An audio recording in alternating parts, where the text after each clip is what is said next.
What does it mean to glorify God in all? In Colossians 3:17, we see that, and whatever you do in word or deed, do everything in the name of the Lord Jesus, giving thanks to God the Father through him.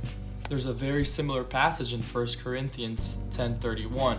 So whether you eat or drink or whatever you do, do all to the glory of God. So knowing that we are supposed to glorify God in everything we do, what specifically can we do to glorify God? Now, I like to think that there are two parts to this. The first one having to do with accomplishments.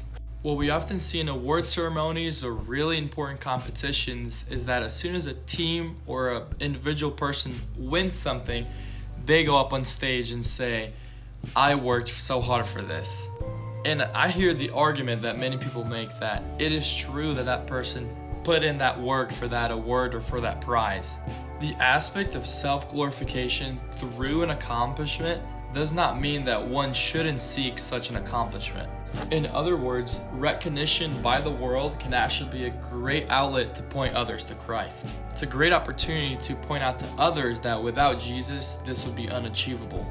In Psalm 115:1 it says, Not to us, O Lord, not to us, but to your name give glory, for the sake of your steadfast love and your faithfulness. So pursuing something that is meaningful, something that is God-given, can be a great way to give God the glory. In John 17:4, Jesus says, I glorified you on earth, having accomplished the work that you gave me to do. And that ties into the second way you can glorify God in all, and that is doing the work that God gives us to do. There are many different ways we can fulfill God's will. Most importantly mentioned in Matthew 22:39, you shall love your neighbor as yourself.